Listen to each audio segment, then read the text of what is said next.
السلام عليكم ورحمة الله تعالى وبركاته.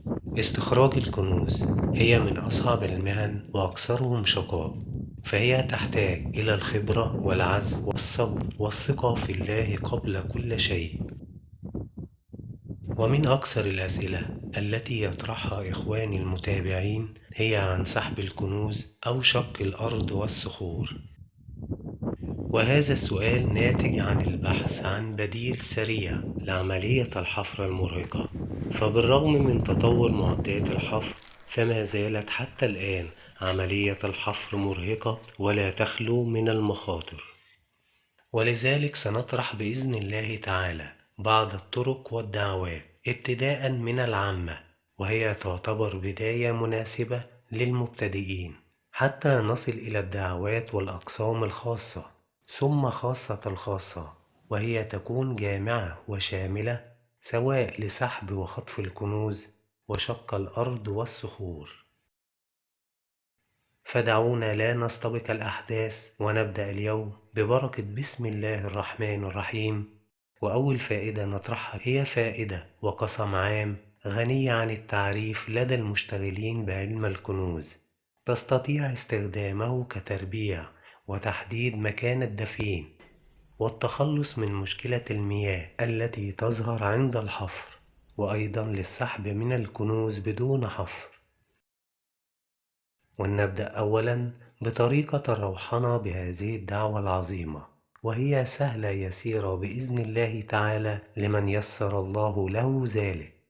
ومدة الروحنة هي أسبوع، ومن بعد انتهائه تستطيع العمل والتصرف بجميع تصاريف هذه الدعوة المباركة.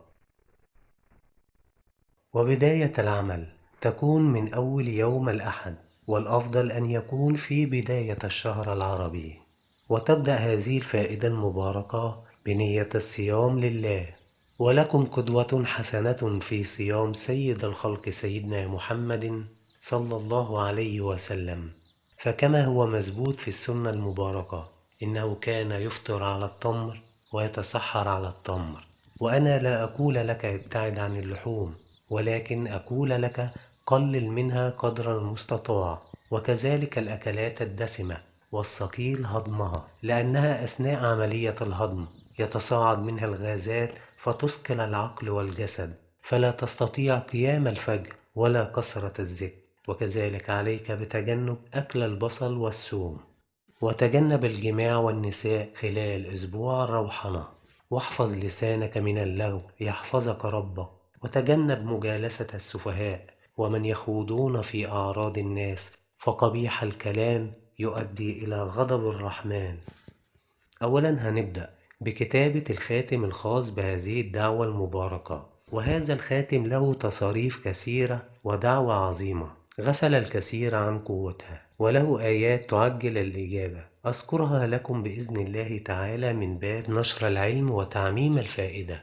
وهذه الآيات التي تكتب حول الخاتم لو لاحظنا إنها كل آية من هذه الآيات المباركة تبدأ بحرف من حروف الخاتم وتنتهي بما يلي. ويكتب هذا الخاتم بالكركم المحلول بماء الورد، وإن لم تكن من أهل الكتابة فاكتب بأي قلم. ولهذا الخاتم والدعوة تصاريف عديدة ومفيدة، منها للمحبة ورد المطلقة وجلب الغائب وعلاج السحر وفك المربوط وطرد المس وقطع التابعة وطرد الجن عن المكان وكشف السارق وعودة المسروق، والعديد من الفوائد والتصاريف الروحانية.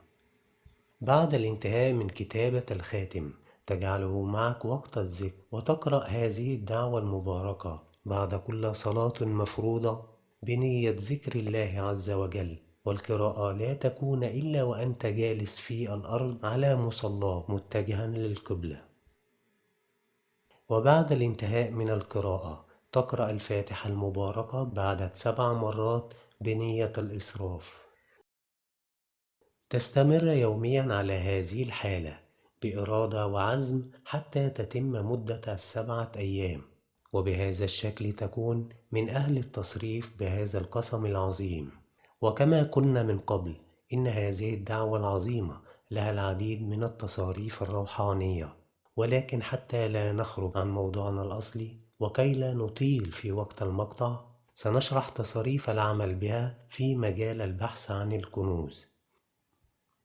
وأولا وأول خطوة يحتاجها المشتغل بالكنوز وهي الكشف وتحديد مكان الدفين، ولذلك سوف نقوم برسم خاتم الدعوة المباركة في ورقة، والورقة تكون قد قمت بصبغها بالحنة أو الزعفران من قبل الكتابة بيوم، ونكتب حول الخاتم الآية الكريمة: الله نور السماوات والأرض. ثم نقوم بثقب الخاتم من الوسط باستخدام مسمار نحاس بهذا الشكل في وسط الخاتم، ونقوم بربطه بخيط من الحرير، ونقرأ عليه الدعوة بلا عدد حتى تطير الورقة وترتفع وتنزل على مكان الكنز والدفين بإذن الله تعالى. وهذا هو شكل الخاتم بصورة واضحة.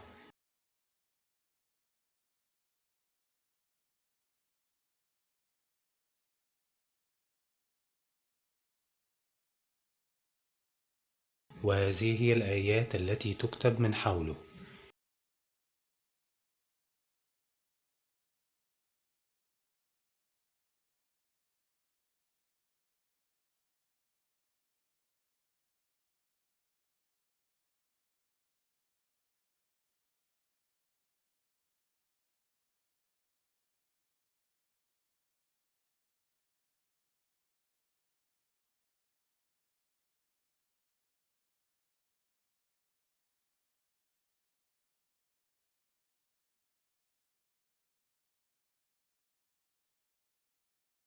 ونلتقي بإذن الله تعالى في المقطع القادم وشرح طريقة طرد العمار وإبطال الموانع وتثبيت الدفين بهذه الدعوة المباركة.